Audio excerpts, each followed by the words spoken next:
Some men are destined for glory. Their names are carved into history, and their deeds immortalized in songs. But not all knights of Arthur's court found themselves celebrated in the halls of Camelot. Some fought just as fiercely, swore the same oaths, and yet remained unseen, overshadowed, forgotten, left to linger on the edges of legend. Sir Lanval was one of them. His story isn't one of conquest or kingship, nor of great battles fought for the honor of Camelot. His was a different kind of tale, one that had nothing to do with war and everything to do with longing. Not for gold, not for power, not for the fleeting admiration of men who only valued strength.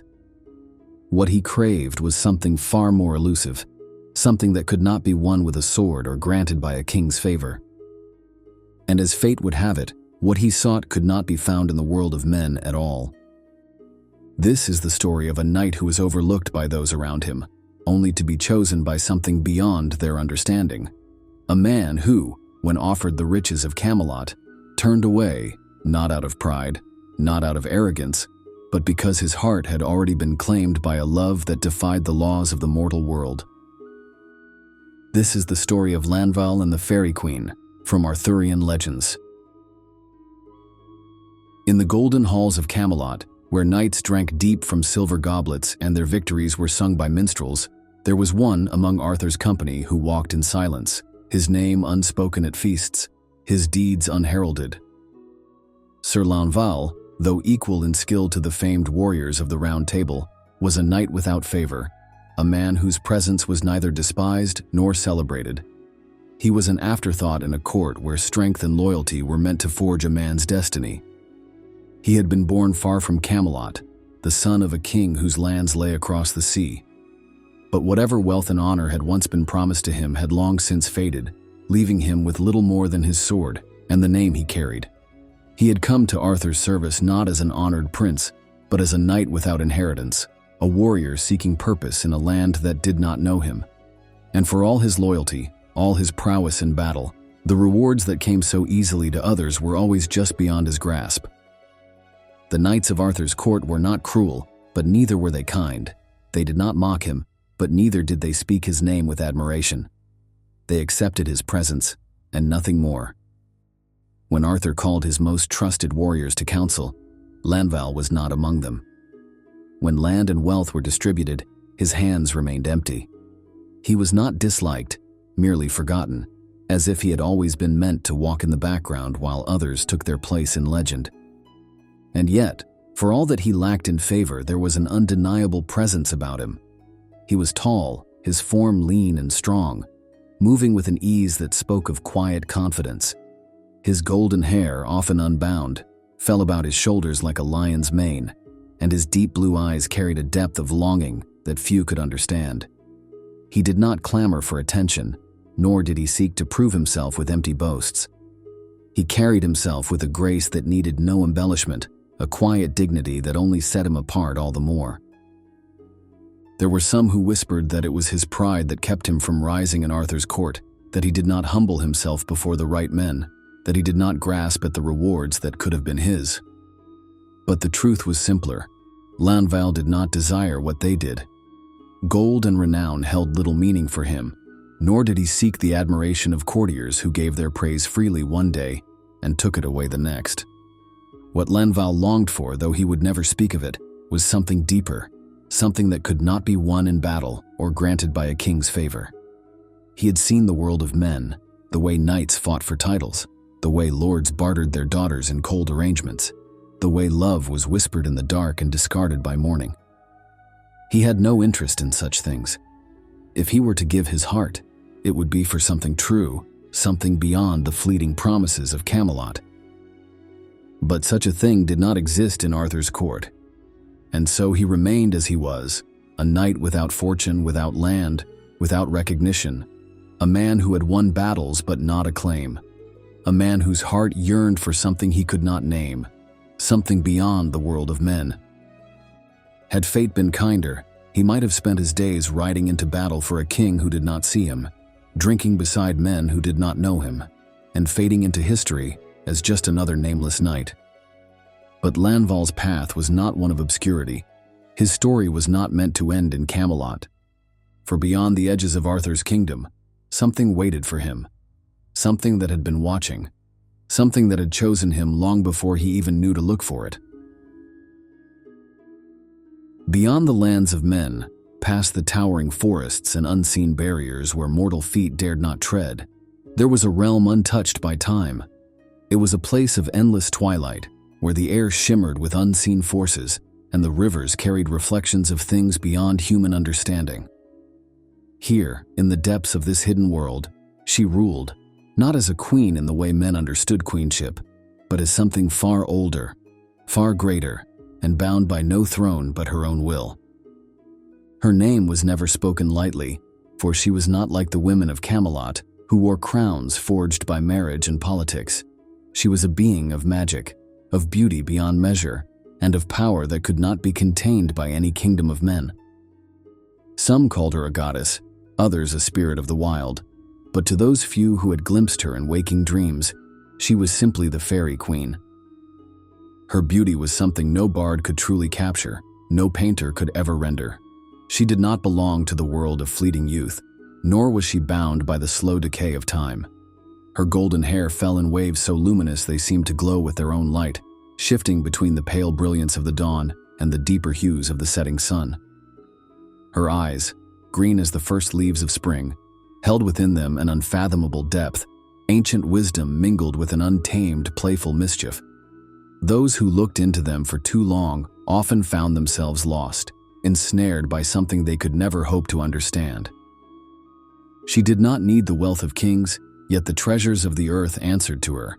Gold, jewels, and pearls of the deepest oceans lay scattered at her feet as carelessly as fallen petals, for to her, they were no more precious than the flowers that bloomed beneath her touch. She could bend the wind to carry her whispers, summon the waters to shift their course, and move through the world unseen, should she choose. But above all else, her greatest power was not one of gold or magic. It was the power to love, to choose, and to bind those she favored to her in a devotion that defied all the laws of men. Unlike the women of Arthur's court, who were bound by duty, expectation, and the careful calculations of power, the Faerie Queen was bound by nothing. She took no husband, answered to no lord, and cared little for the affairs of kings. She was drawn not to warriors who sought conquest, or lords who gathered wealth, but to something deeper, something that called to her beyond the mortal world's obsession with power. For centuries, she had watched the courts of men from afar, amused by their fleeting ambitions, their fragile glories. She had seen how knights rose and fell, how kings fought for land, how love was traded like coin. And yet, among them she had seen one who was different, one who did not chase after gold or glory, one whose heart ached for something beyond what Camelot could offer. In all those endless years of her existence, one thing remained the same. She had never chosen a mortal to love. Until Lanval. Lanval had grown weary of Camelot. The feasts, the tournaments, the endless politics of the court. None of it held meaning for him anymore. There was no place for a knight without favor, no purpose for a man who did not hunger for wealth or titles. So on a day like any other, he took his horse and rode away, seeking nothing in particular, only distance. The further he traveled, the lighter he felt. The weight of expectations, of unspoken disappointments, of being unseen and uncelebrated, it all faded with each mile. He rode until the walls of Camelot were nothing more than a memory behind him, until the paths became unfamiliar, until the trees grew so dense they swallowed the sunlight whole. By the time he slowed his horse, the world around him had changed. The air was different, thicker, heavier, filled with magic. He had ridden into a part of the land that did not belong to men. The trees loomed taller, their trunks twisting as if they had grown according to some ancient forgotten will. The wind did not simply stir the leaves. It carried whispers, though whether they were real or imagined, he could not say. As he dismounted, his boots sank into the soft earth. The trees parted ahead of him, revealing a glade untouched by time. A stream ran through it, clear as glass, winding over smooth stones that shone like polished silver in the dappled light. The air smelled of something faintly sweet, though he could not place it. And then he was no longer alone. Two women stepped forth from the shadows of the trees, their movements so fluid they seemed to glide rather than walk. Their garments shimmered like water in the moonlight, their features so perfectly formed they could not be mistaken for mortal women. Without a word, they beckoned him forward. Lanval did not hesitate. He did not know why, but he knew there was no danger here, not for him. The sense of belonging that had eluded him in Camelot, the thing he had sought without knowing its name, was here. It had been waiting for him. He followed them to the stream's edge, where a silken pavilion stood, though he had not seen it before. It was not the kind of structure men built with their hands. Its fabric moved as if it breathed, as if it were spun from something more than mere cloth. And there, upon a bed of white petals, lay the Faerie Queen. The moment Lanval saw her, the world as he had known it ceased to exist. She was unlike anything he had ever seen, not simply beautiful, but otherworldly, a vision beyond the reach of poets and painters. Her golden hair cascaded around her in waves of liquid light, her skin luminous even in the shade of the pavilion. But it was her eyes that held him captive, green as the first stirrings of spring, endless in their depth.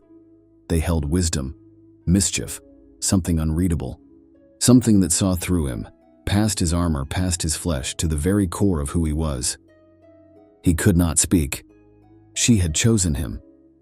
And Lanval, though he did not yet understand it, had already begun to leave the world of men behind. From the moment Lanval stepped into her presence, something within him changed. The weight of his past, the cold isolation of Arthur's court, the hollow victories of battles fought for a king who barely knew his name, all of it slipped away. He had spent his life yearning for something he could never quite define, but here, in this hidden realm, he had found it. The Faerie Queen was unlike any woman he had ever known. She was not bound by duty or expectation, nor was her affection something to be bargained for or won. She loved as she pleased, freely, without hesitation or calculation. And she had chosen him, not for his lineage, not for his strength in battle, not for the favor of kings, but for something deeper, something that even Lanval himself did not fully understand. She took him into her world, a place untouched by time, where the air was thick with the scent of blooming flowers, and the sky was neither day nor night, but something in between. Here, there were no feasts where his name was forgotten, no courtly intrigues, no hollow flattery.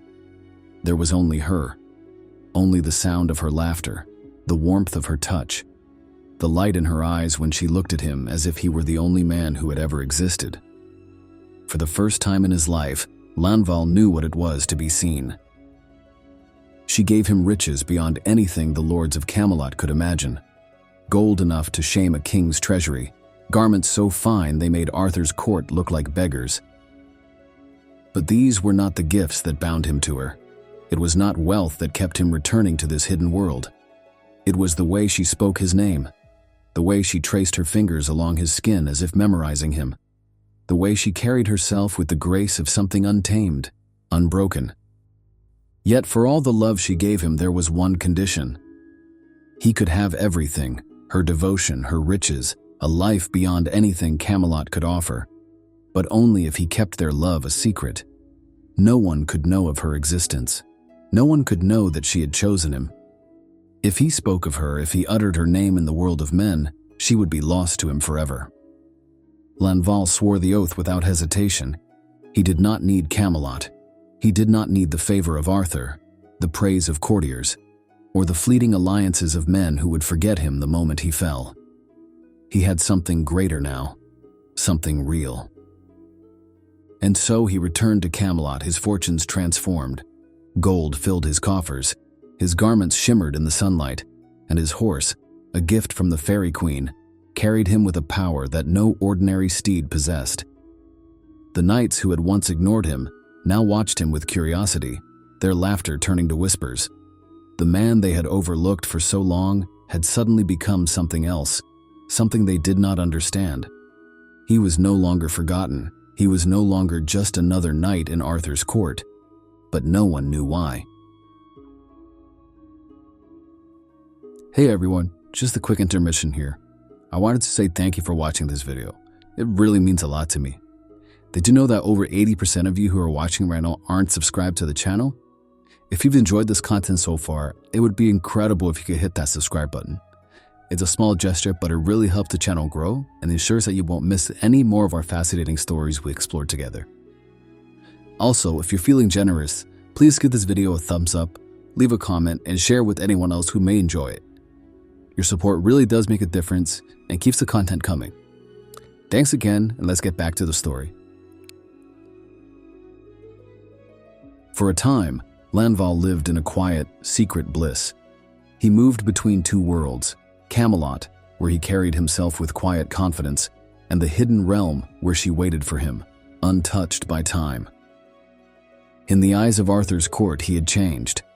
He no longer lingered in the shadows of feasts, no longer seemed weighed down by the indifference of his fellow knights. It did not go unnoticed. Men who had once dismissed him now eyed him with curiosity, while others whispered behind their cups, speaking of his sudden fortune. Where had it come from? Whose favor had he won?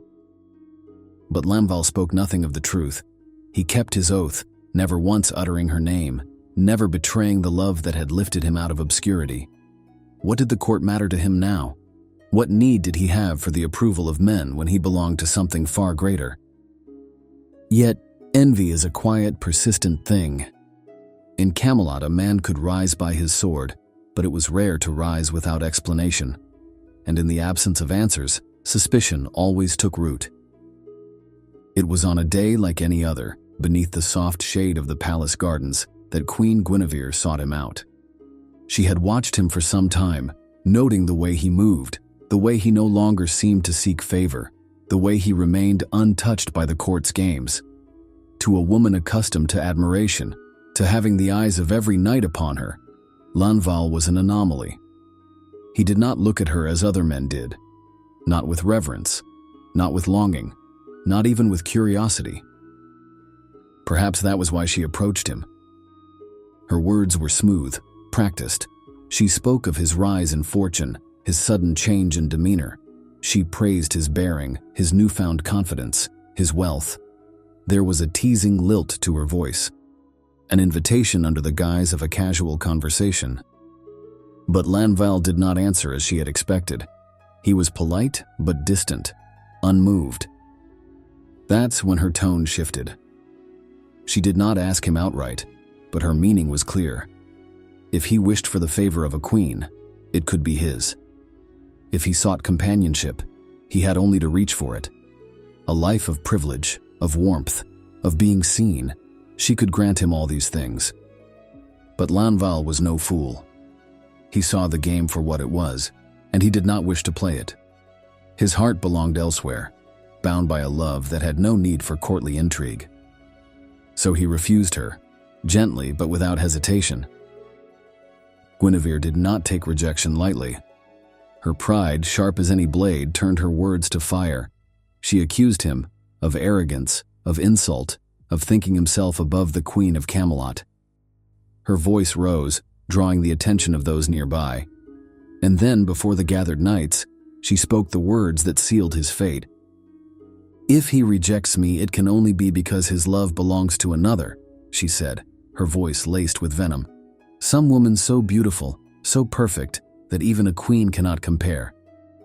Tell me, Sir Lanval, who is she?" The crowd stirred. All eyes were upon him now. Lanval stood frozen. He could feel the weight of their expectation, the unspoken demand that he answer. The knights, the courtiers, the lords who had once ignored him, they were waiting, hungry for a spectacle. And then Guinevere laughed. "Or is it that there is no one? No great beauty, no secret love. Have you rejected me out of nothing but your own foolish pride?" It was a trap. If he said nothing, he condemned himself to Guinevere's wrath, to the judgment of the court. If he spoke, if he uttered her name, he would break the one vow he had sworn never to break. And so, for the first time in his life, Lanval hesitated. He thought of the Faerie Queen, of the way she had looked at him, of the quiet peace he had found at her side. He thought of the world she had offered him, the love she had given without hesitation, without expectation. And then he thought of the court of men, the ones who had ignored him, the ones who had cast him aside, the ones who had never once spoken his name until it was to tear him down. And he answered, "Yes, there is another, a woman whose beauty surpasses any in this court, whose grace outshines even that of a queen." A hush fell over the crowd. Lanval did not stop. He could not stop. "She is fairer than the sun, her hair brighter than gold, her eyes deeper than the richest emeralds. No lady in Camelot, no queen upon any throne, could ever compare to her." The words left his lips before he could take them back, and then, in the silence that followed, he felt it. A cold emptiness, a weight pressing down upon him, sinking deep into his bones. It was not the gaze of the court, nor the shock in their eyes. It was something worse. It was his connection to the Faerie Queen, and it was now gone. Lanval's breath caught in his throat. The warmth that had always lingered at the edges of his soul, the invisible thread that had bound him to her, had snapped. The Faerie Queen had vanished, and he knew without needing to be told that it was his own doing. He had broken his oath. He had spoken of her when he had sworn to keep her a secret, and now she was lost to him. For the first time since meeting her, he was alone. But his punishment was not yet complete. Because now the court was stirring once more. Now the whispers were growing louder. Now Arthur was rising from his throne, his expression unreadable. Lanval had more to answer for than just a broken vow. His trial had only just begun. Lanval stood before the court, alone. The great hall of Camelot, a place of revelry and honor, now felt like a prison. The flickering torches cast long shadows along the stone walls, the weight of judgment pressing down upon him from all sides. Knights who had once ignored him now relished his disgrace, their eyes gleaming with a quiet satisfaction. The courtiers whispered, their voices sharp as daggers, feeding on his downfall as though it were a feast laid before them. At the head of the hall, King Arthur sat unmoving. His expression was unreadable, his fingers steepled before him as he listened to the murmurs of his court. He was not a man who acted on impulse, but even his silence carried weight. Lanval had insulted the queen. Whether the insult had been true or not, it did not matter. To speak against Guinevere was to challenge Arthur's authority itself, and the court demanded a reckoning. The accusations were laid before him in measured tones. He had shamed the queen. He had spoken of a woman beyond mortal beauty, one whom no man had seen, a love so perfect it defied belief. And yet, there was no proof. "If such a woman exists," one of the lords scoffed, "then let her come forth and claim him." A ripple of laughter moved through the gathered knights. To them, this was nothing more than a spectacle, a once-forgotten knight making a fool of himself before the highest court in the land. Lanval said nothing. He had already spoken too much. But deep in his chest, beneath the shame, beneath the bitter weight of his broken oath, there was something else. A hope so fragile he barely dared to acknowledge it. Would she come? Had he truly lost her forever?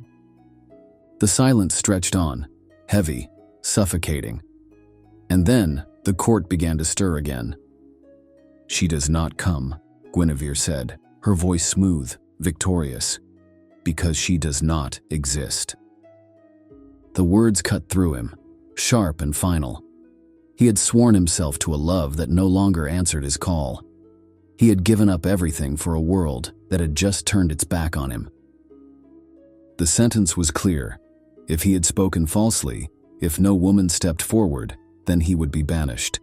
Stripped of his title, cast out from Arthur's court, left to wander as nothing more than a nameless exile. The knights around him smirked. To them, this was justice. A man who had risen too quickly, who had become too confident in his silent fortune, now cast back into obscurity. Lanval lowered his head. He had no words left. But then, the doors of the great hall swung open. A hush fell over the court. The torches flickered. The men who had jeered only moments before now stared, frozen in place. A single rider entered. She did not walk. She moved as though the world itself bent to her presence. Her gown, woven of something finer than silk, shimmered as she stepped into the torchlight, and her golden hair cascaded over her shoulders like falling sunlight. She was radiant, yet untouched by the weight of mortal beauty, something beyond what men could put into words. And her eyes, deep, knowing, indecipherable, fixed upon Lanval. The Faerie Queen had arrived. The court did not breathe. The knights who had laughed now knelt where they stood. The lords who had doubted now averted their eyes, unable to bear the weight of her gaze. Even Arthur himself, the greatest of all kings, watched in silence. She did not speak to them. She crossed the hall with unhurried grace, every step echoing like a heartbeat in the stillness, and when she reached Lanval, she lifted a single hand. He did not hesitate. Without a word, without a glance at the world he was leaving behind, Lanval stepped forward. He took her hand, and in that moment, everything else fell away. The court, the whispers, the weight of his trial, it no longer mattered. He had been hers from the moment she had chosen him, and nothing in the world of men could ever change that. Together, they turned. The Faerie Queen led him from the hall, the silence of the court trailing behind them like the ghost of a world that had never truly been his. No man moved to stop them. No knight raised a sword. And when they passed beyond the doors, they were no longer in the world of men. After that day, Lanval was never seen again.